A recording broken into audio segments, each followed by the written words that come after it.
The wind hit like a freight train. Halifax Harbor, late autumn, when the sea turned black and the air smelled of salt and copper. Power lines trembled above the soaked rooftops, and a single figure moved through the downpour, his flashlight cutting thin ribbons of light across the flooded road. Ethan Cole had been on call since dusk, patching the solar grid for the city's small community energy project. Most of his crew had called it a night hours ago. He stayed. The storm was the kind that tested metal and men, and he'd never been the type to leave things half-fixed. Water streamed from his hood as he crouched by the control unit near the docks, wind howling like a choir of ghosts. Sparks flared blue when he reconnected the line, humming back to life. He exhaled through his teeth. "Come on, sweetheart," he muttered to the circuit. "Don't die on me tonight." The light flickered, then steadied. Halifax would have its power for one more night. When he straightened, the world tilted for a moment. Lightning flashed over the bay, illuminating the waves slamming against the pier. For a second, everything looked made of glass. The water, the sky, even the man standing alone in the storm. He wiped his gloves on his jacket and climbed into his old Ford truck, the heater groaning awake. The radio hissed with static, weather warnings, evacuation notices. But he was already driving, wipers fighting the rain. Back home, Naomi would be waiting. 8 years old, curly hair tied in 2 puffed buns, the kind of smile that made bad days less sharp. She'd begged him not to go out tonight. "Dad, it's dangerous," she'd said, clinging to his jacket. "Electricity doesn't wait for clear skies," he'd replied, kissing her forehead, "but I'll be back before the wind forgets my name." Now the storm had no intention of forgetting anything. Halfway down the coastal road, he saw it, a small shape moving through the sheets of rain. At first he thought it was a stray dog, but as his headlights caught the figure, his foot slammed the brake. Tires screeched against wet asphalt. A child. She stood by the guardrail, soaked to the bone, hair plastered to her cheeks. No coat, no shoes, just a thin nightdress clinging to her knees. She didn't flinch at the sound of the truck stopping. Ethan's heart kicked hard. He grabbed his flashlight and stepped out, rain instantly soaking through his jacket. "Hey, sweetheart," he called over the wind, keeping his voice calm. "You okay? You lost?" The girl didn't move. Only her eyes followed him. Wide, hollow, the kind that had already seen too much for their age. He approached slowly, palms open, just as he'd done in the army years ago when approaching frightened civilians in disaster zones. "It's all right. I won't hurt you. Let's get you somewhere warm." When he reached her, he noticed the scratches on her arms, the way her hands trembled, not just from cold, but from terror. "Where's your mom or dad?" he asked. She blinked, then whispered, barely audible through the rain. "Mommy ran." The words cut through the storm sharper than thunder. "Okay," Ethan said softly. "Then you're with me now. Come on." He wrapped his jacket around her, lifting her small frame into his arms. She didn't resist, didn't speak again, only buried her face into his chest. By the time they reached his garage on the edge of the harbor, the sky had turned the color of old steel. The building was half workshop, half home, converted from an old boat shed. Warm light spilled from the single window, where Naomi's watercolor paintings hung like patches of sunlight on the wall. Inside, the space smelled of oil and cinnamon candles. Ethan set the girl down on a stool near the heater, grabbing a blanket from the couch.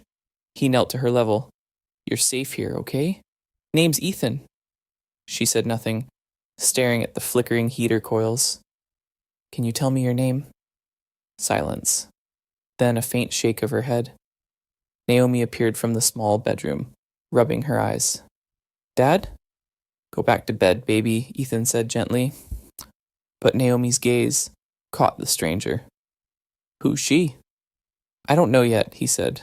"Found her by the road. She's cold." Naomi disappeared for a moment, then returned with a mug of warm cocoa, the instant kind Ethan always kept for nights like this. She offered it with both hands. "Here." The girl hesitated, then took the mug, steam curling around her small fingers. "See? She's nice, Naomi whispered to her father. Ethan managed a tired smile. Yeah, she's got your heart. Outside, the storm howled louder, shaking the tin roof.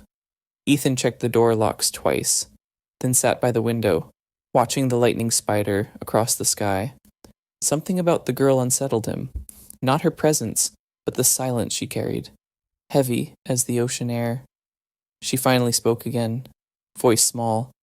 She told me to run. Mommy said, don't look back. Ethan's jaw tightened. We'll find her, he said. First, we get you warm. That's the rule in a storm. He gave her one of Naomi's old sweaters and let her curl up on the couch. Naomi sat beside her, humming softly until both their eyes drifted closed. Ethan stayed awake, listening to the rain, thinking about the roads washed out, the way the girl had been walking alone miles from any town. It didn't add up, but for now, he told himself, she was safe. That was enough. The night stretched long. At some point, exhaustion pulled him into sleep on the chair by the window. When the first light bled over the harbor, the storm had finally begun to die. Gulls cried somewhere beyond the mist, and the sound of dripping water filled the quiet. Ethan woke with a start. The girl was still asleep. Naomi curled beside her.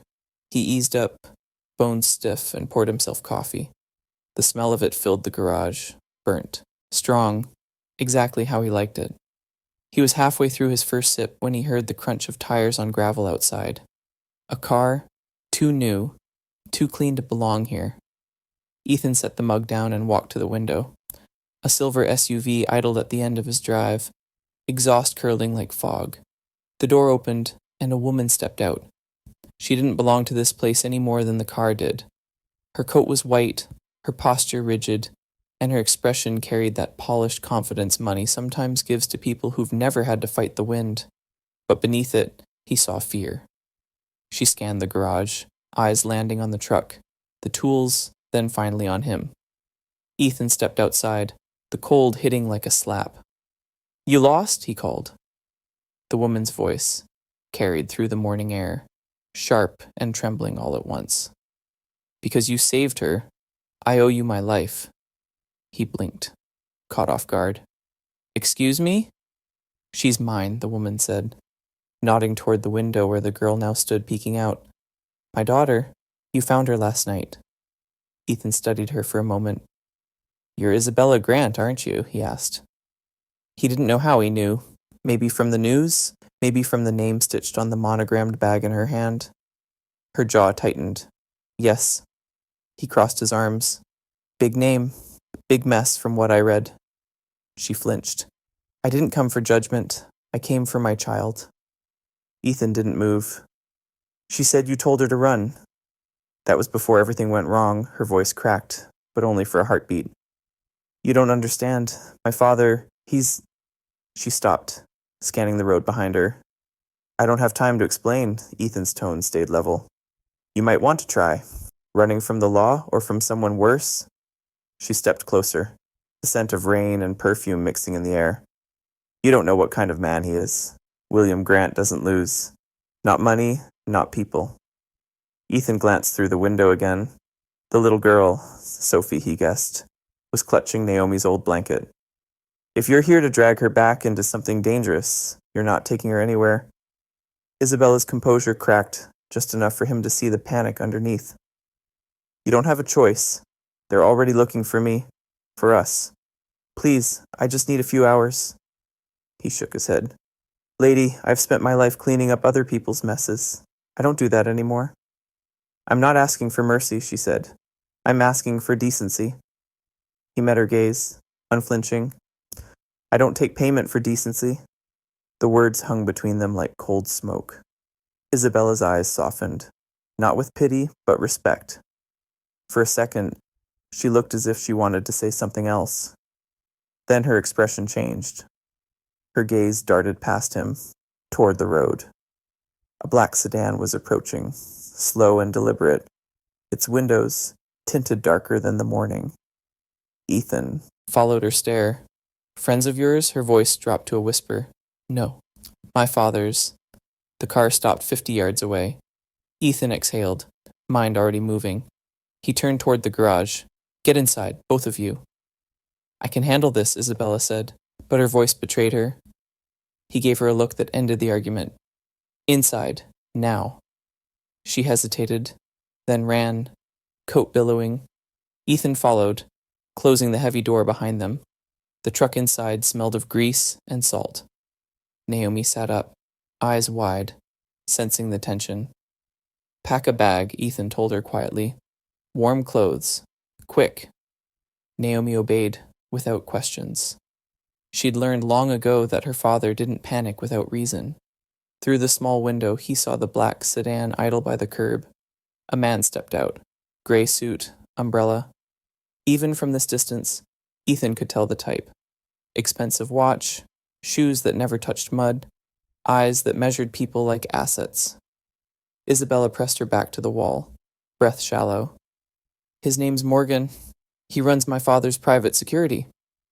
What does he want? Control. Proof I'm not gone. Ethan's hand went to the old wrench on the workbench. Instinct more than plan.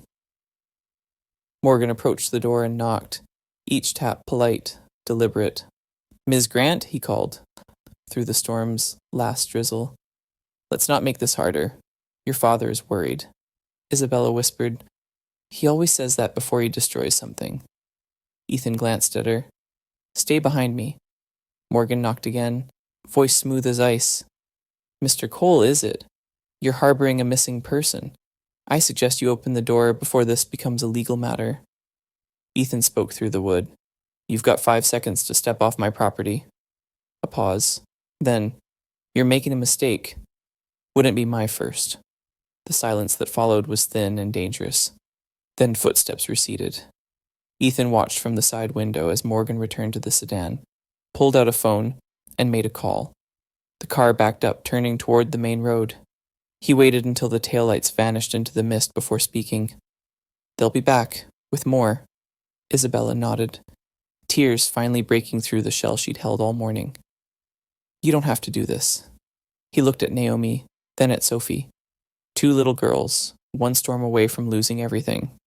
Yeah, he said quietly, I do. He grabbed his jacket, threw a tarp over the truck, and opened the back door. We move now, before they circle back. Isabella hesitated. You don't even know me. Ethan gave a half smile that didn't reach his eyes. Don't need to. I know fear when I see it, and I know what kind of men chase it. She followed, holding Sophie close. Naomi clutched her father's sleeve. The sky cracked open again, rain returning in cold, thin sheets. As the truck engine roared to life, Ethan glanced once more at the empty road. Hang on, he said, shifting into gear. The tires splashed through the puddles, heading north toward the fog. Behind them, Halifax's harbor lights shimmered faintly, like memories refusing to fade. Inside the truck, Naomi leaned against her father's shoulder, whispering, Dad, are we helping her? Ethan kept his eyes on the road. We're helping the right thing. Beside him, Isabella stared out the window, face pale, a storm still brewing behind her eyes. You ever been powerless? She asked softly. Ethan didn't answer. The wipers beat steady against the windshield. Outside, thunder rolled low across the bay, and somewhere in that sound, half warning, half promise, their lives began to shift. Stay until the end of their journey, because what waits beyond this storm isn't just survival. It's proof that courage, even from the quietest people, can rewrite the story of power itself. The highway should have felt like escape, but it stretched ahead like a question. Rain blurred the white lines into threads of silver, and the truck hummed its old song as if it had always been running, always carrying people who couldn't stop. Naomi slept again, soft breaths fogging the cold window. Beside her, Sophie stared at her own reflection like she didn't trust mirrors anymore. Isabella pressed her palms on her knees to stop the shaking. She kept turning to check the side mirror and counting headlights that remained. Headlights and not hunters. Ethan drove with that soldier's focus, slow when the wind shoved the truck sideways, quick when the road opened like a throat.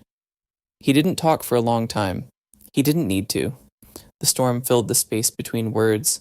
When his knuckles finally eased on the wheel, he said, You mentioned a place near Lunenburg. My mother's cabin, Isabella answered. No cell service. You can't see it from the road unless you know where to look. Good, he said. The world's made of sight lines. Lightning stitched the sky. The wipers kept their rhythm, and the truck's dash lights painted Ethan's face in electric green.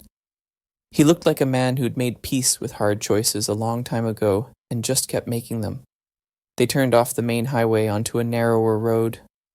Pines drew close, their branches touching like hands in prayer.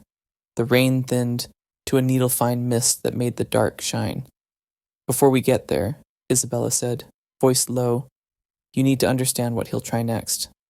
I can guess, Ethan said. When he can't own people, he tries to own the story. They're probably already running headlines, she said. They'll say I'm unstable, unfit, dangerous to my own child. They prepared that narrative years ago, in case I ever stopped agreeing. Ethan didn't look over. And when the story fails, he takes the child, she said, through court orders, emergency filings, evaluations he paid for. That's why I brought something. She reached into her coat and pulled out a waterproof pouch, slick with rain, and offered it across the cab. Paper crackled inside like a trapped moth. Ethan didn't take it. Not while I'm driving.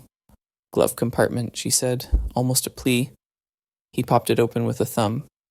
She slid the pouch inside, and he shut it again like he'd locked something volatile. What is it? He asked, even though he knew. A temporary marriage agreement, she said. It grants you shared guardianship. If we file it, even as an emergency registration, it puts a shield over Sophie. Lawyers know that shield. They hate how simple it is. Simple, he repeated, and the word sounded like a rock in his mouth. You're asking me to put my name on your war. I'm asking you to put your name on a child who needs air to breathe, she said. Then when he sues me, he has to get through you too. It slows him. It buys time for the truth. I don't take payment for decency, he said. The same way he might say, I don't take my hand off a live wire. This isn't payment, she said. This is a door we wedge with everything we have. Ethan merged onto a coastal road that lifted and fell with the land, a spine of asphalt above Blackwater. He could feel the choice reaching for him, like cold fingers under his ribs. You think paper stops men like your father? He asked. No, she said. I think paper slows the knives he keeps in other people's hands. They drove like that for miles. The conversation folded into the rain folded into the road. When a sign for a small service station appeared, its dim lights flickering under the storm, Ethan pulled in. He parked at the far edge where the lot met the trees. He cut the engine. The sudden quiet made the girls stir. Naomi rubbed her eyes, then tucked a blanket around Sophie without being asked. 5 minutes, Ethan said. Bathroom, water, and back out. He didn't add, before anyone notices. The storm added it for him. Isabella touched his sleeve. Please, look at it. She nodded toward the glove box. Just read the first paragraph. He considered refusing, considered telling her that if he read it, it would feel like stepping across a line he couldn't step back over, but the night had already shoved them across a dozen lines. He opened the glove compartment and took out the pouch. The paper inside was dense and official, the kind of language built to be argued over in rooms that smelled of glass and fear. Temporary Domestic Partnership Agreement, the header read, and beneath it, provisions that translated love into law and law into position. He read the first paragraph, then the second. The document didn't say love. It said duty. It said legal standing. It said, you cannot move this child like a pawn, not without moving the one who stands with her. He looked at Isabella. In the fluorescent wash from the station's canopy, she looked both richer and more ruined than anyone he'd ever known. You don't know me, he said. I know what you did, she said. When most people see trouble on a road in a storm, they press the gas. You stopped. He set the papers on his lap and looked out at the rain. I stopped for things that breathe. Then sign for the thing that breathes, she said, almost a whisper. He didn't reach for a pen. He reached for the truth he could say, without lying to himself. If I do this, we're not strangers who shared a storm. We're a family in a courthouse. Every mistake I've made becomes ammunition. Every scar I carry becomes a headline. There's a headline for doing nothing too, she said. It just runs in your own chest. He closed his eyes. Naomi laughed softly at something Sophie whispered. The sound reached him like a rope thrown from shore.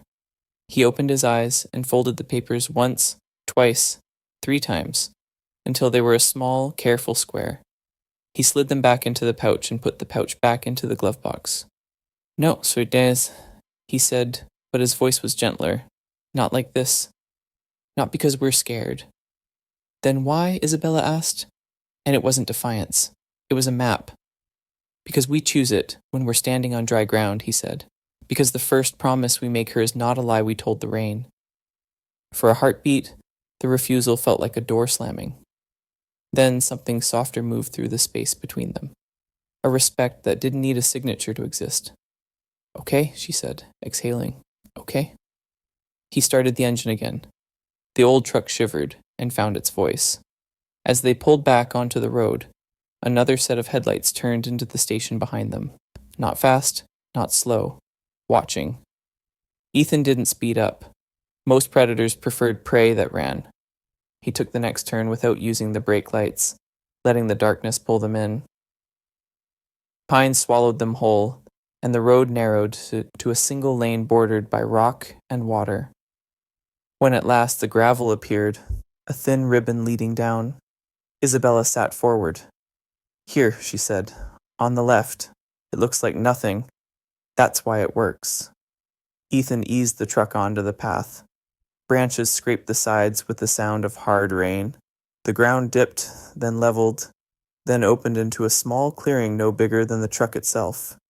The cabin revealed itself the way some truths do, all at once, and with a quiet that made apology sound unnecessary. Weathered boards, a roof patched with care and stubbornness, a small porch facing a bay that slept even when the ocean didn't. Ethan parked with the nose toward the path. He didn't need to say why. They gathered the children, the blankets, the bag that held a life, and papers that pretended to be a life. The air smelled of cedar and old smoke. When Isabella turned the key hidden under the porch, rail the lock gave with a tired sigh. Inside, the dark was kind, the way dark sometimes is in places that remember you. Isabella moved through the rooms by memory. She lit a single lantern. The light climbed the walls and found old photographs, a woman with her eyes and a laugh you could hear even in still frames, a shoreline that had not changed, a little girl with sand on her knees, and a smile that didn't know words like leverage. Naomi found the wood stove and knelt as if it were a friend.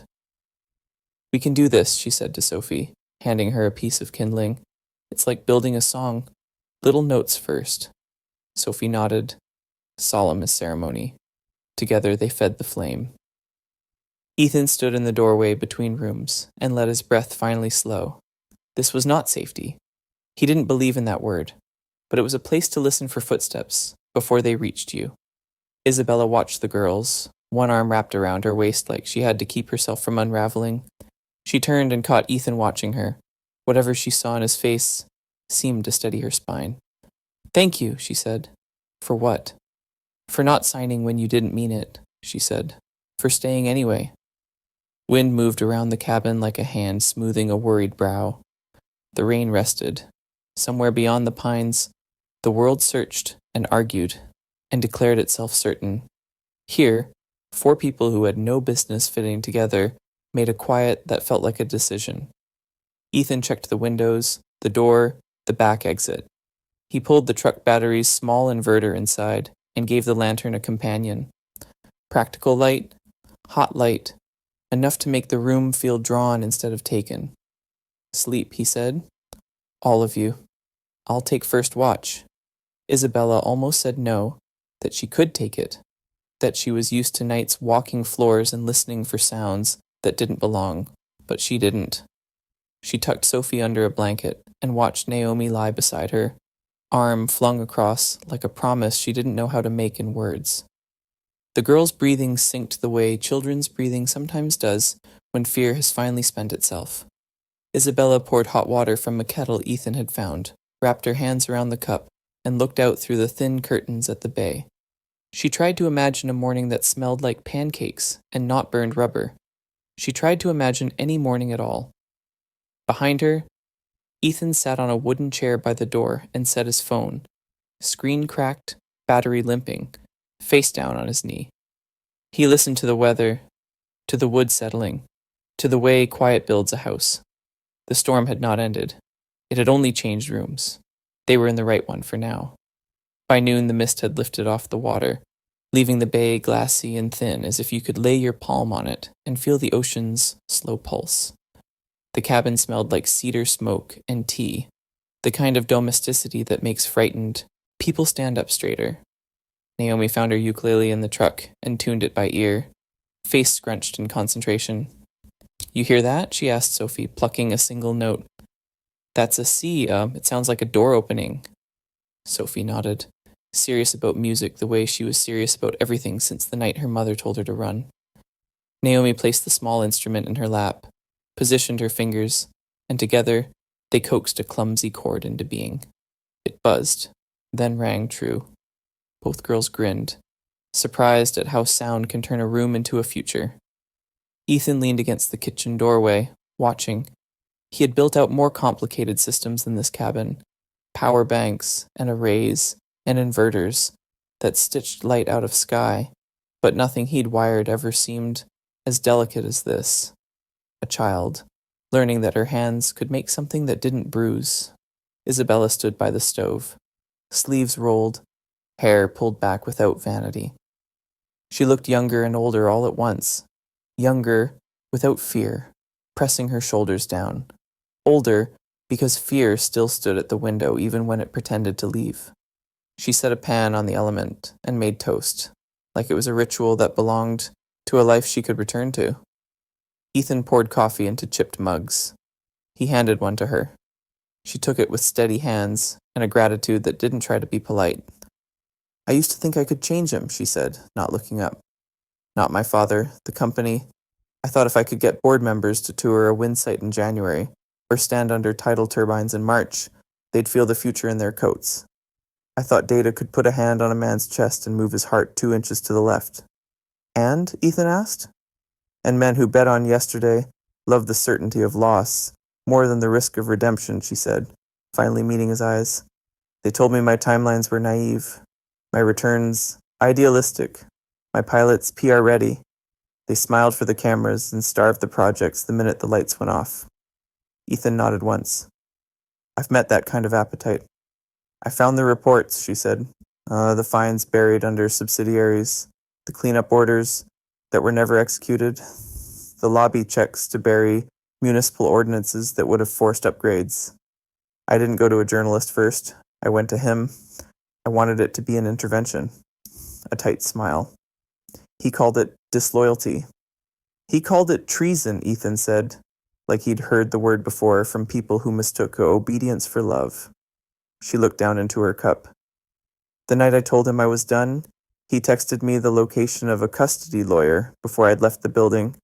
He said, 'You're too emotional to raise a child in the world I built.'" Ethan's jaw worked. Maybe that's the best reason not to raise a child in it. The girl's chord stitched another simple progression.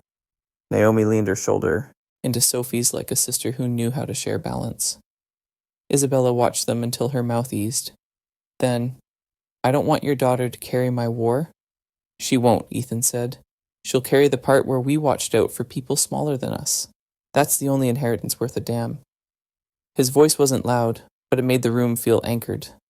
Something in Isabella's chest, something coiled for weeks, loosened a notch. They ate toast and jam and called it a feast. After, Isabella walked Ethan through the cabin's edges, the way the wind came in from the north, by dusk, the spot where the landline had once worked, the trail that led down to a narrow slip of stone where you could pull a boat without being seen from the bay mouth. He listened like a man memorizing a map he might need to run with at midnight.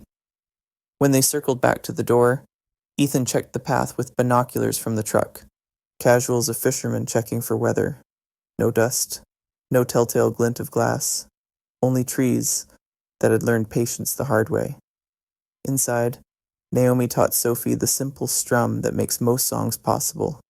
Down, down, up, down, she said, tapping her foot. Sophie followed, tongue caught between her teeth, determined. When she landed it clean, she laughed out loud, the kind of laugh that rearranges a house. Isabella closed her eyes for a second to keep that sound inside. When she opened them, Ethan was already watching her, a half smile that didn't ask for anything. Thank you, she said. For coffee, he asked. For making space, she said.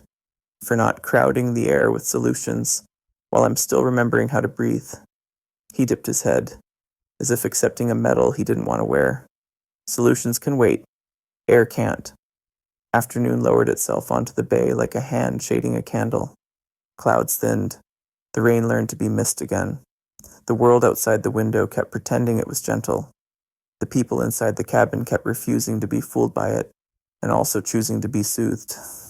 When the girls tired, Isabella tucked a blanket over them both on the worn couch. Naomi draped an arm across Sophie, as if she'd done it all her life. The ukulele rested against the rug, its shadow small and patient.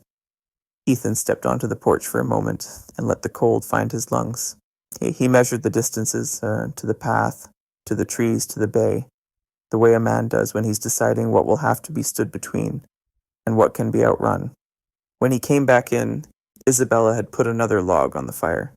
You were right, she said, nodding toward the closed glove box visible through the window of the parked truck. Not because I was wrong to ask, because you were right about how we answer. We do it on dry ground. We'll find some parts, he said. She believed him for the length of a breath, and then for the length of another. Outside, the tide turned. Motion you can't see while it's happening, only after. Inside, 4 people leaned into the kind of quiet that means a story has decided to change direction, even if the world hasn't noticed yet. The storm was still out there, but for now, the cabin kept its small, bright circle, and hope, which had been standing in the rain for a long time, came in to warm its hands. Morning came late to the bay, not with light, but with noise. The radio crackled to life before anyone touched it, the signal breaking through the static with a voice too calm to belong to truth. Breaking news this morning, sources close to Grant Energy confirm that Isabella Grant, daughter of industrial magnate William Grant, has been declared missing and is believed to have abducted her 5-year-old daughter, Sophie. Family representatives cite a long history of emotional instability. The rest blurred under the hiss of the signal. Ethan reached over and switched it off. Silence filled the cabin like water rising in a sealed room. Isabella stood by the window, both hands gripping the frame. Her knuckles had gone white. He's fast, she whispered. He had that statement prepared before I even ran. Ethan leaned against the counter, jaw tight. Men like him always have their stories pre-written. They just wait for someone to give them a villain to use. Outside, fog clung low over the trees. It didn't feel like shelter anymore. It felt like camouflage wearing thin. Naomi and Sophie were still asleep on the couch, small bodies, pressed together under a blanket. Their breathing was the only sound in the room. Isabella turned from the window. He's going to send someone after us. Not police, someone cleaner. Ethan met her eyes. You know who? Adrian Vale, she said quietly. Private contractor. He does things my father doesn't want tied to his name. He was loyal once, until he realized loyalty pays better than conscience. Ethan didn't need more explanation. He'd seen the type, ex-military precision wrapped around, the kind of emptiness that lets a man do anything for a paycheck. He stepped outside, boots crunching the damp earth, scanning the tree line. The bay looked peaceful, silver under a sky pretending at calm. Somewhere beyond that horizon, the world was already debating whether Isabella Grant had lost her mind or her soul. When he came back inside, Isabella was pacing. We should move, now. If he planted anything on us, he'll find us by nightfall. If isn't the word, Ethan said. We check the truck. The 2 of them slipped out while the children slept. The ground squelched underfoot. Ethan popped the hood, hands moving with the same mechanical certainty he used when fixing solar converters. Isabella hovered close, her breath fogging in the cold air. Anything? He didn't answer. He reached behind the fuse box, fingers brushing metal, smooth, out of place. He pried it loose. A tiny, black rectangle blinked once, red, like a heartbeat. There, he muttered. Your father's window into our world. Isabella exhaled sharply. How long do you think? Long enough, Ethan said. We're not ghosts. We've been broadcasting. For a moment they just stared at the thing, so small, so quiet, yet capable of summoning every storm they'd been trying to outrun. What do we do? She asked. Ethan closed his hand around the device. We end it. He walked back inside, grabbed the old coffee tin from the stove, and poured a few inches of diesel from the generator can into it. He dropped the tracker in. Isabella stood frozen in the doorway, wind tugging at her hair. You're going to burn it? Sometimes the only way forward, he said, striking a match, is to make sure there's nothing left behind. The match flared, then fell. The fire caught fast, blue, bright, angry. The tracker hissed, sparked, and then melted into silence. Smoke curled toward the open door, carrying the scent of metal and decision. Isabella watched until the flames died. That was our only way back, she said softly. Ethan shook his head. That was the road to being found? There's a difference. He took the tin outside, tipped the ashes into the dirt, and ground them under his boot. The gesture was simple, final. When he turned back, Isabella was still standing there, arms folded, watching the smoke drift toward the sky. You make it sound easy, she said. It's not, he replied, but it's necessary. They both jumped when a sound cracked through the trees, the snap of a branch, deliberate and heavy. Ethan motioned her back inside. He slipped behind the cabin wall, scanning the slope above. A shadow moved among the trees, slow, assessing. Then, the glint of a lens. Ethan's breath steadied. He's here. Already? Isabella's whisper trembled. He doesn't waste time. Ethan ducked back inside. Pack light. Only what we can carry. Naomi stirred, as Isabella shook her gently. Sweetheart, we're going on another little trip, okay? Another one? Naomi mumbled, rubbing her eyes. Yes, Isabella said softly, but this time we'll see the ocean closer. Sophie clutched her mother's sleeve, half asleep. Ethan grabbed the emergency kit and his duffel. 10 minutes, he said. Through the window, a car engine turned over, deep, expensive, the kind of sound that didn't belong on a logging road. They froze. He's moving in, Ethan said. What if he finds us before? Then he'll meet a door, not a welcome, Ethan cut her off. He guided them to the back exit, the one that opened toward the cliff path leading down to a narrow dock. The air smelled of salt and pine. He could almost hear the pulse of the tide beneath the wind. Isabella looked back once, at the cabin, at the flicker of fire still burning in the tin, and whispered, That's my mother's house, the last piece of her I had left. Ethan rested a hand on her shoulder. Then she'll understand. She built it to stand, not to trap you. They moved fast but quiet, following the path that zigzagged toward the bay. Behind them, tires crunched gravel. A voice called out, calm and confident, Miss Grant, let's not make this harder than it needs to be. Ethan's gut tightened. Vale's voice had that casual cruelty, the kind that wore patience like a suit. He motioned Isabella forward, whispering, Down the dock, to the boat. Go. She hesitated. What about? I'll be right behind you. He waited until she and the children reached the water's edge before stepping out from behind a pine. The man at the top of the hill froze when he saw him. Tall, scarred, hair clipped too close to be civilian. Mr. Cole, Vale called. You're not on the guest list. Ethan didn't move. You talk too much for someone paid to chase ghosts. Not a ghost, Vale said, taking a slow step forward. A problem. Problems get solved. You ever solve one that didn't bleed? Ethan asked. Vale smiled thinly. You'd be surprised how clean a job can be with the right incentive. Ethan didn't wait for the rest. He grabbed the flare gun from his belt, aimed low, and fired. The flare exploded in the dirt a meter from Vale's boots, painting the trees blood red. Vale cursed, diving sideways. Ethan ran, shouting, Go, go! The boat engine coughed, then roared. Isabella yanked the starter cord with trembling hands. while Naomi clutched Sophie tight. Ethan leapt in just as the first bullet tore bark from the pine beside him. He shoved off, the oar splashing hard into dark water. "Hold on," the small motor sputtered, then caught. The boat surged away from shore, cutting through the mist. Vale stood at the ridge, his silhouette black against the flare's fading glow. Ethan kept rowing until the cabin was no more than a shadow swallowed by fog. When they were far enough that only waves answered them, Isabella looked back at the faint glow on shore, the fire tin, the last sign of home, and whispered, "We burned our way out." Ethan stared ahead, breath ragged. "No," he said. "We just stopped pretending we ever had a way back." The bay stretched open before them, cold and wide and merciless.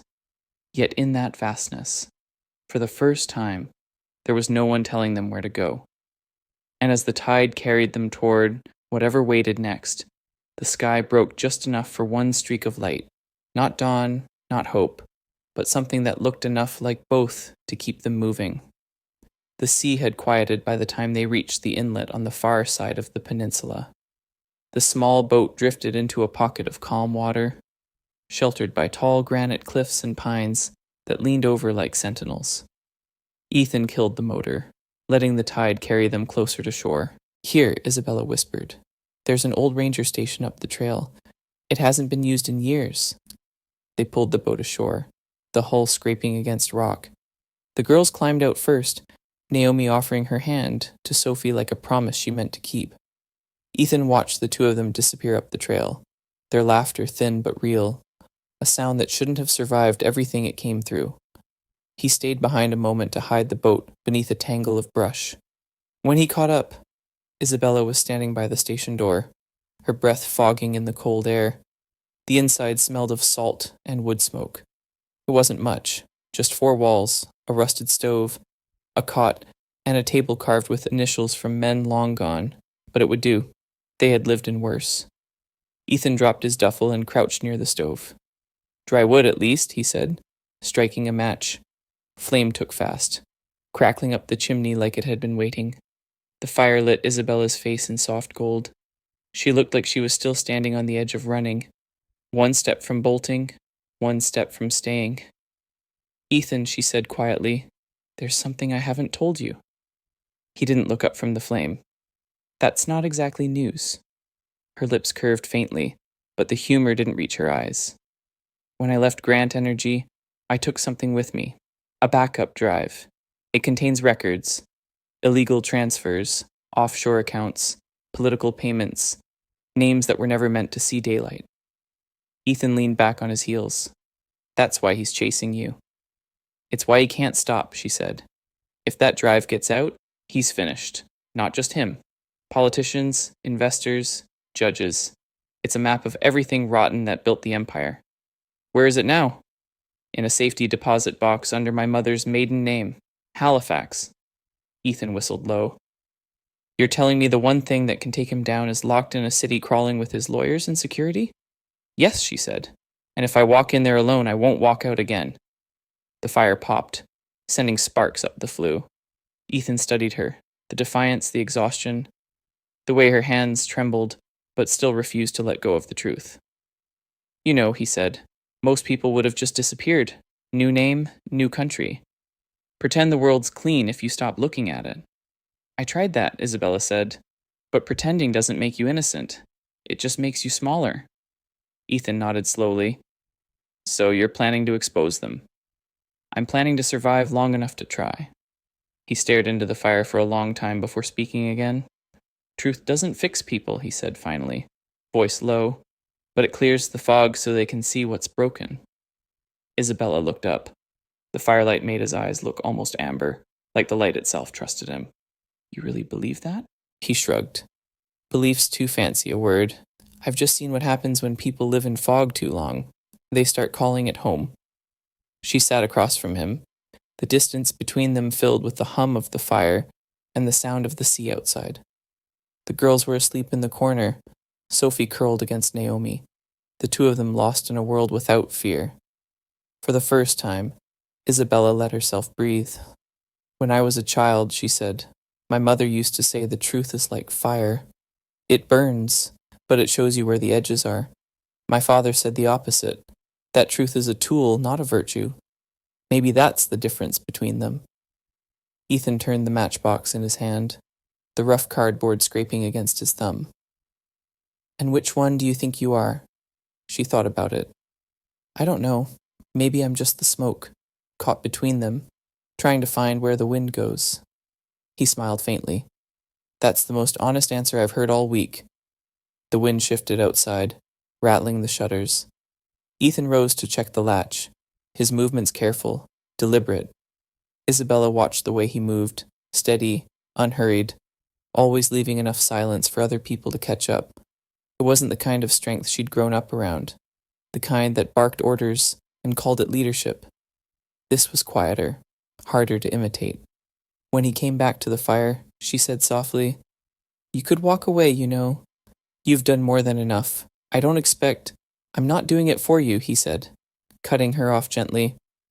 I'm doing it because there's a kid over there sleeping with her whole future built on whether you and I stop running long enough to end this right. Her eyes shimmered. You think we can? He sat back, gaze fixed on the flames. I don't know, but I think we owe her the try. For a while neither spoke. The fire breathed between them, all crackle and pulse. Then softly Isabella said, When this is over, if we make it out, what will you do? Ethan considered. Fix things, I guess. You always say that, she murmured. Fixing things. He glanced at her, a ghost of a smile. That's all life is, isn't it? A long list of things worth fixing.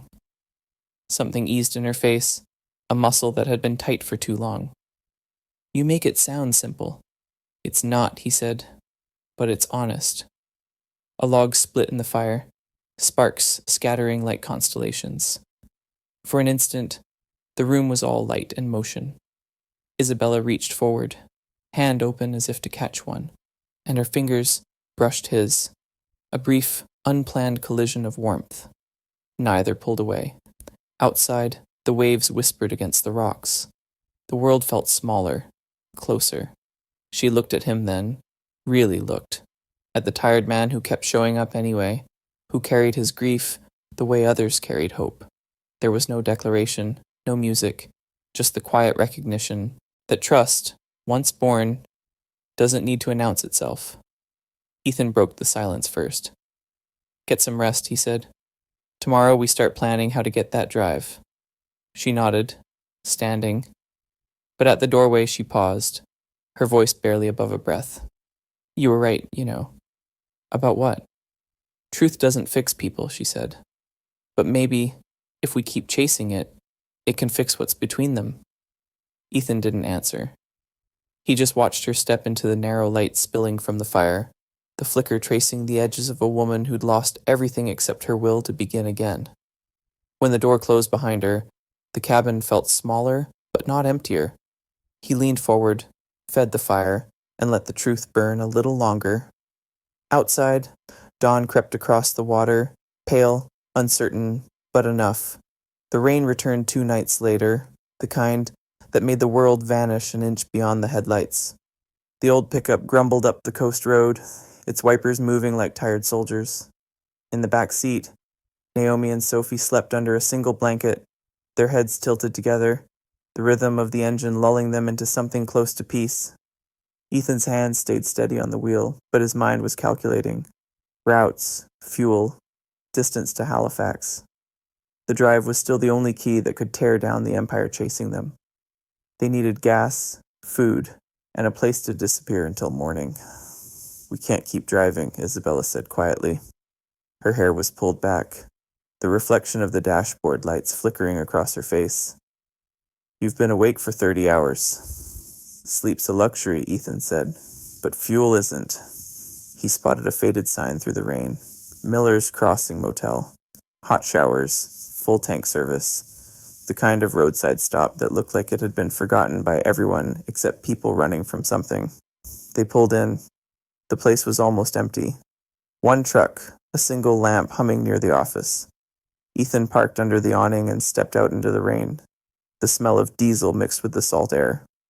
Behind the counter sat a man Ethan recognized before he even spoke. Broad shoulders, gray stubble, eyes that once shared a foxhole kind of trust. "Tom?" Ethan said. Tom blinked, then grinned. "I'll be damned. Ethan Cole. Thought you'd quit chasing storms and started building solar farms." "Something like that," Ethan said cautiously. Tom came around the counter, clapping him on the shoulder. "Been a long time. Need a fill-up? Place still runs on handshake prices." Ethan hesitated. The man's warmth felt real, but the timing was too neat. Still, they needed fuel, and Tom had once saved his life on a frozen highway outside Thunder Bay. Old debts ran deep. "Yeah," Ethan said finally. "Full tank, and 2 rooms for the night." Tom nodded. "You got it. My niece makes stew if the kids are hungry." When Ethan turned to fetch Isabella and the girls, Tom's hand lingered over the phone under the counter. He stared at it a long time, the rain drumming louder outside, the number already memorized in the back of his mind. He hesitated, thumb hovering. Then he dialed. Inside the room, the air smelled of cedar polish and old cigarettes. Isabella helped the girls dry their hair by the space heater. Naomi hummed softly to calm Sophie, who kept asking, "Are we safe now?" "Just for tonight," Isabella said, forcing a smile. "Just tonight." Ethan came in, setting a paper bag on the table. 2 sandwiches, a thermos of stew, and a look that said he didn't trust any of it. "Eat quick," he said. "We move before dawn." "You think they're close?" Isabella asked. He didn't answer. The silence was enough. He stepped outside to check the truck, rain soaking through his jacket. In the office window, Tom was on the phone again, back turned, voice low. Ethan froze. His body knew before his mind accepted it. He moved fast, silent, slipping into the shadow of the fuel pump. Through the glass he saw Tom hang up, look out at the lot, then pull a pack of cigarettes from his pocket. He lit one, the flame trembling in the reflection. Ethan stepped out of the dark. "Who was that?" Tom spun, startled. "Hell, Ethan, you scared me half to death. Just checking with the supplier. Pump's been acting up." "Supplier doesn't work past midnight," Ethan said. Tom sighed, guilt flickering across his weathered face. "You don't understand, man. They called first. Said you were in trouble. That there was a kid missing. There are 2 kids in there," Ethan said, voice low. "And they're safer than anyone who ever worked for your kind of people." Tom looked away. "They offered money, Ethan. More than I've seen in 10 years. I didn't..." Headlights slashed through the rain from the far end of the lot. Black SUVs. No time for apologies. "Get down," Ethan shouted. Glass shattered as the first bullet tore through the motel sign. Ethan ducked behind the truck, adrenaline kicking in like a second heartbeat. Isabella burst through the door, pulling the girls close. "Ethan, back to the truck," he yelled. "Now." The lot erupted, shouts, rain, and gunfire merging into chaos. Ethan fired a warning shot into the air, the crack echoing across the cliffs. "You don't want this fight," a voice answered from the dark. "You've already got it, Mr. Cole." Isabella shoved Naomi and Sophie into the back seat, then climbed in after them. Ethan jumped into the driver's side, slammed the door, and gunned the engine. The old truck roared like a beast dragged from sleep. The tires spun on wet gravel before catching grip. Behind them, the SUVs surged forward. The chase tore down the narrow coastal road, headlights slicing through the storm. The wooden bridge ahead looked half-rotten, planks missing like broken teeth. Ethan didn't slow. "Down." "Hold on," he shouted. The truck hit the bridge, the wood screaming beneath the weight. Water exploded upward through the gaps, cold and merciless. Isabella clutched the girls to her chest. Sophie cried out, Naomi whispering, "It's okay, it's okay," though her own voice shook. Halfway across, a gun flashed from the SUV behind. A bullet punched through the tailgate, spraying splinters. Isabella grabbed Ethan's pistol from the dash and fired once out the window, a warning shot, right against the rain. The SUV skidded, one spinning sideways on the slick boards. Ethan didn't look back. He kept his eyes on the far side of the bridge, on the faint glow of the forest road ahead. They made it across just as the bridge gave a terrible groan. The last SUV tried to follow, and the planks gave way, the vehicle crashing halfway through before the dark swallowed it whole. Ethan drove another mile before the road split. He took the smaller path toward the trees. The headlights finally died behind them. Only the sound of breathing remained. Isabella's, quick and shaky. The girl's, small and frightened. His own, heavy but alive. They drove until the forest opened into a clearing dotted with trailers and neon signs. Ruby's rest stop and diner. A woman stepped out from under the awning, umbrella tilted against the rain. She was short, round-shouldered, her skin the color of mahogany polished by sun and salt. Her eyes were sharp and kind at once. "Lord have mercy," she said, watching the truck roll in, steam rising off the hood. "You look like ghosts that forgot how to stay dead." Ethan climbed out, soaked to the bone. "We need a place to hide." She studied him, then the children, then Isabella. Something in her gaze softened. "You got kids with you. I ain't asking questions. Follow me." Inside, the diner smelled of cinnamon and fried onions. The lights were dim but warm. She handed them towels before they even sat down. "Name's Ruby," she said.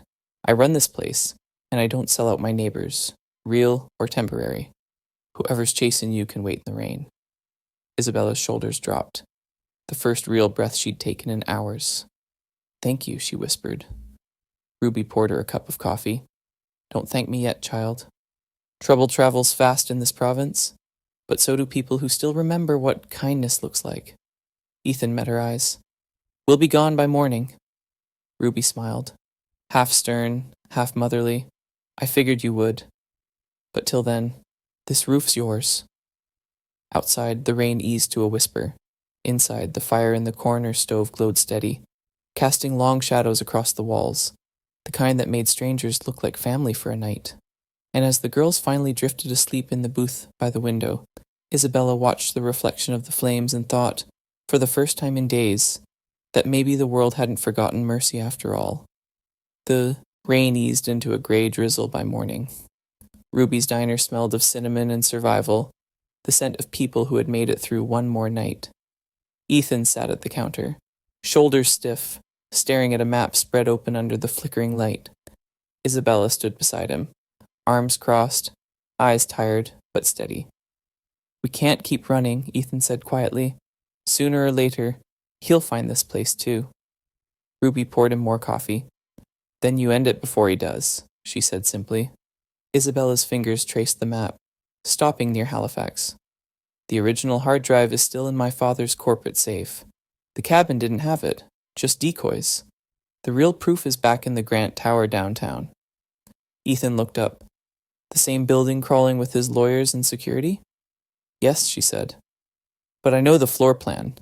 The server vault's in the sub-basement, behind the energy lab. My access card still works, for now." Ruby whistled. "You two are walking straight into a lion's mouth." "Then we'll make sure he chokes," Ethan muttered. They left before dawn. Ruby handed them a small bag, sandwiches, a flashlight, and an old revolver wrapped in cloth. "In case your good intentions run out," she said. "And when you find what you're looking for, send word to Sheriff Morales. He still owes me for Haiti." Ethan gave her a grateful nod. "We'll try not to bring the storm back with us." Ruby smirked. "Storms don't ask permission, honey. They just clean what needs cleaning." By nightfall, Halifax glittered in the distance like a city pretending not to know what it had done. They parked 2 blocks from Grant Tower. The building rose out of the fog, glass, steel, and sin. Isabella slipped on a black jacket and pulled her hair back. "You still remember how to bypass a lock?" Ethan checked his toolkit. "Depends who built it." Inside, the lobby was empty. The storm and scandal had driven most employees away. Their footsteps echoed on marble as they reached the service elevator. Isabella swiped her old badge. The light blinked green. "Still works," she whispered. "Guess your father's arrogance finally paid off," Ethan said. They descended into the sub-basement. The air grew colder, the hum of machines deeper. A wall of reinforced glass separated them from the server vault. Isabella typed on the keypad, hands trembling. "Code changed," she murmured. Ethan pulled a small screwdriver from his pocket. pried open the panel, and twisted 2 wires together. Sparks snapped. The lock hissed open. "Impressive," she said softly. He smiled faintly. "You learn a few tricks fixing what rich people break." Inside, rows of humming drives blinked like tiny stars. Isabella went straight to a locked drawer under the control console. Her fingerprint opened it, and there it was, a small silver hard drive labeled Grant Energy, Private Archive. She held it in her palm, breath shaking. "This is it. Every payment, every deal." Ethan took a quick photo with his phone, just in case. "Then let's go before..." The sound of boots cut him off. Voices echoed down the corridor. "Security sweep. 2 hostiles. Sub-level 3. Ethan grabbed her hand. "They're tracking your ID. Move." They ran through the maintenance tunnel, light flickering overhead. A guard's voice shouted behind them. Gunfire cracked, echoing off concrete. Ethan shoved Isabella through a side door and slammed it shut. "This way," he hissed. They emerged into the alley behind the tower, rain falling again, sharp and cold. Ethan's truck waited across the street. He tossed her the hard drive. "Keep that close." As they climbed in, headlights flashed from the corner. A black SUV. Ethan floored the gas. Tires screamed. The truck fishtailed onto the harbor road. "Where now?" Isabella shouted over the wind. Ruby said Morales is up the coast. He can get this into the right hands. "Do you trust him?" Ethan's jaw tightened. "I've bled with him. That's as close as trust gets." By the time they reached Ruby's diner again, dawn was breaking pale over the Atlantic. Morales' cruiser was already parked outside. The sheriff stepped out, coat collar up, eyes wary but kind. "Still causing headlines, Cole?" he asked. Ethan handed him the hard drive. "This is the storm. Make sure it doesn't die quietly." Morales turned it in his hands. "You know what'll happen when this goes public?" "Yeah," Ethan said. "Maybe people start remembering what truth sounds like." Ruby brought coffee for all 3 of them. "You boys can save the country later. For now, warm up." They connected Morales' laptop, plugging in the drive. Files filled the screen. Transaction logs, offshore accounts, signed authorizations under William Grant's name. Isabella watched in silence, her hands trembling just slightly. Morales looked up. "This is enough to bury him." "Then send it," Ethan said. Morales nodded and began the upload to an encrypted cloud network. "Once it's copied, I'll forward it to an independent journalist in Toronto, someone who doesn't scare easy." But halfway through, the connection flickered. A red alert flashed across the screen. "Trace detected." Morales cursed. "He's in the system. They know." Ethan clenched his fists. "Then we end it before they reach us." Ruby crossed her arms. "Where?" Isabella looked toward the window, where the first rays of light hit the ocean.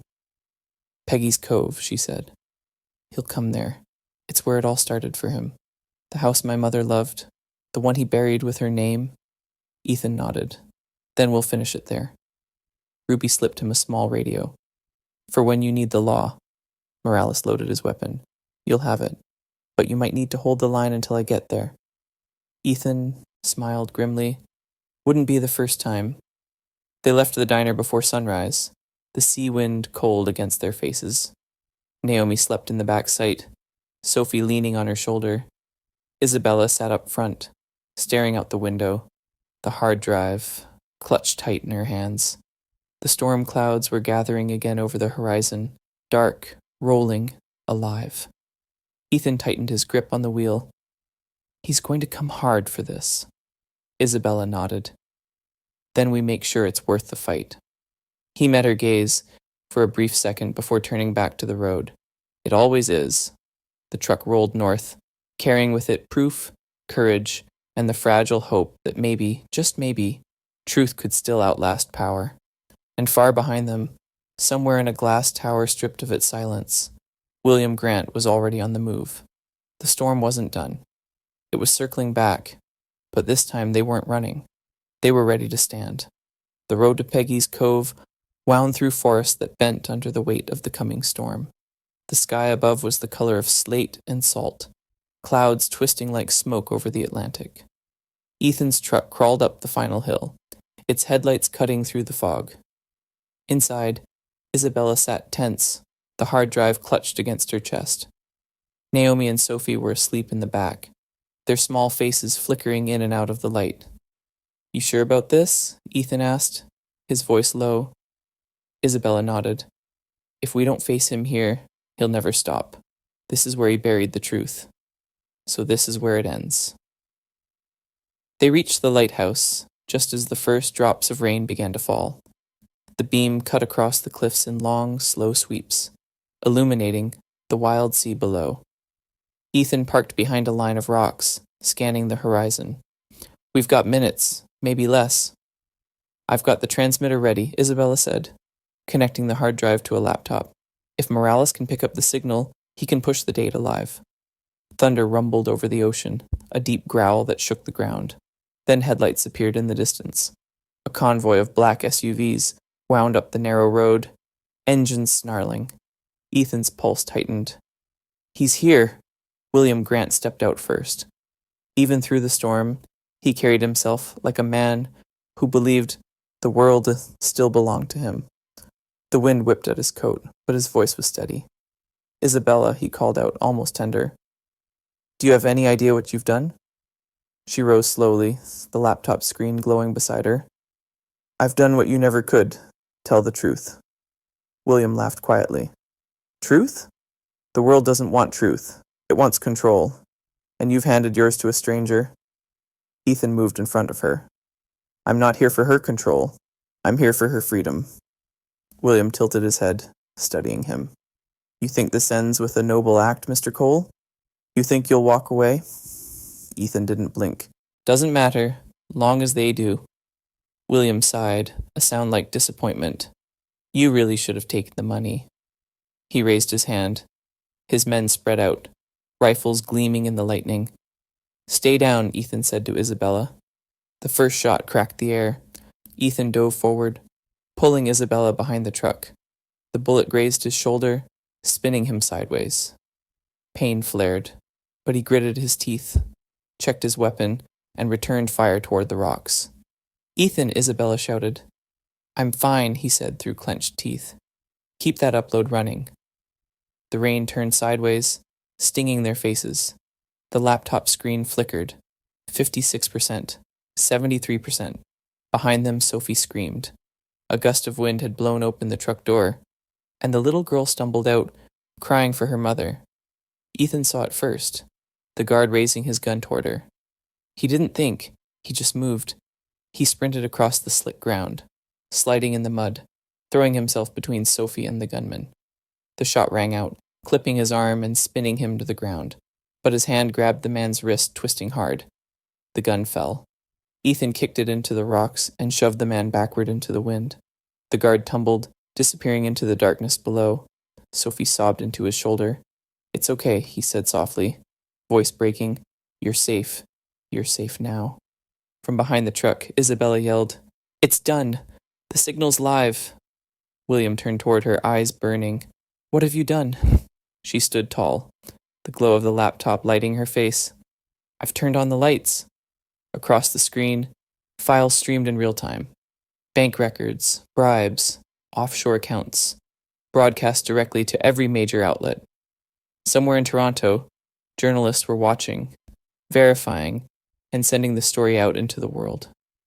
William's composure finally cracked. "You think this destroys me? I built this country's power grid. Without me, it collapses."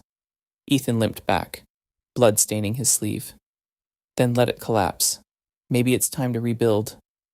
Sirens echoed in the distance, faint at first, then growing louder, cutting through the storm like a promise. William's men hesitated. Morales' cruiser appeared through the fog, followed by two more. Officers stepped out, guns drawn. "Drop your weapons!" Morales' voice boomed over the loudspeaker. William turned, rain pouring off his face. For the first time, there was uncertainty in his eyes. He looked back at Isabella, voice low. "You've made a mistake you can't take back." She stepped closer. "That's what makes it right." Morales advanced, hand steady on his holster. William Grant, you're under arrest for corporate fraud, conspiracy, and attempted homicide. William stared at him, then at Isabella, as though still trying to calculate how the pieces had slipped from his hands. He didn't resist as the cuffs clicked around his wrists. Ethan sank against the truck, exhausted. Isabella ran to him, pressing her hands to his shoulder wound. You're bleeding, she whispered. Not the first time, he said, smiling faintly, but it might be the last for a while. Morales approached, nodding toward the horizon where dawn began to break. You always did know how to find trouble, Cole. Ethan looked up at him. Guess I just find what's worth fixing. The storm began to fade, the sky shifting from steel to silver. Isabella turned toward the sea. The lighthouse beam swept across them one last time, catching her face in light. For the first time in years, she didn't look hunted. She looked free. A week later, the headlines changed again. Grant Empire collapses. New era for coastal energy. The world moved on, but Halifax hadn't forgotten. Grant Corp's assets were seized, and investigations widened across provinces. Isabella was cleared of all charges, her name restored with quiet grace. When asked if she'd rebuild the company, she smiled and said, No, I'd rather rebuild people. Ethan, meanwhile, opened his new workshop on the harbor, a space for veterans, students, and tradesmen to work on community energy projects. On weekends, Naomi and Sophie helped repaint old turbines in bright colors. One afternoon, Isabella visited. She wore no makeup, her hair tied back, and she looked at peace. You really turned this place around, she said, walking among the panels and cables. Ethan wiped his hands on a rag. Guess fixing things never ends. She handed him a folder. I thought you might like this. He opened it. Inside was a proposal. The North Light Foundation, dedicated to providing renewable energy and education for coastal children. Your name's on it, she said. You inspired it. He looked at her for a long moment, then nodded. You sure you want my name on something respectable? She laughed softly. Absolutely. They stood together in the doorway, the harbor shining gold in the late afternoon. Naomi and Sophie ran along the pier, their laughter blending with the sound of gulls. Ethan watched them and said quietly, Maybe fixing things was never about metal. Isabella looked up at him. Then what is it about? He smiled. People. The sea breeze carried their laughter out across the bay, past the lighthouse, past the cliffs where the storm had once raged. The world hadn't gone back to normal. It had become something better, and for the first time, neither of them felt like they were running anymore. They were finally home. The spring sun rose clean over Halifax, washing the harbor in gold. The wind carried the smell of salt and renewal, the kind that only comes after long storms. Ethan stood outside his workshop, tightening a bolt on a small turbine when a voice called his name. Busy as always, Isabella stood by the gate, dressed simply in a cream coat, her hair loose in the breeze. The years of tension had melted from her face. What remained was calm, earned, not gifted. Ethan straightened, wiping his hands. You caught me working.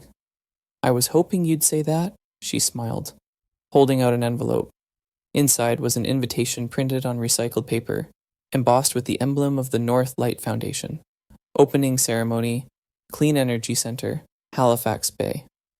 I want you there, she said softly. It wouldn't exist without you. He studied the card, then her eyes. I don't do crowds, you know that.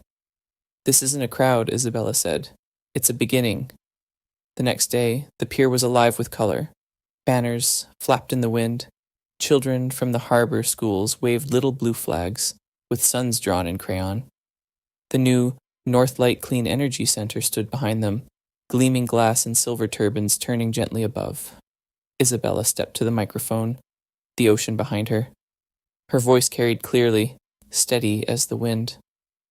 This place is proof that light isn't something we wait for. It's something we build, together. Applause rippled through the crowd. Ethan stood at the edge, his hands shoved into his jacket pockets, half trying to disappear. Naomi and Sophie flanked him, both beaming. When the ceremony ended, Isabella found him near the docks. You stood in the back, she teased. Habit, he said. Front rows make me nervous. You're impossible, she laughed, then knelt beside Sophie. And what have you got there? Sophie unrolled a small painting. It showed a little yellow house by the sea, a lighthouse beside it, beams of light cutting through blue skies. In front stood 4 stick figures, 2 adults, 2 children, holding hands.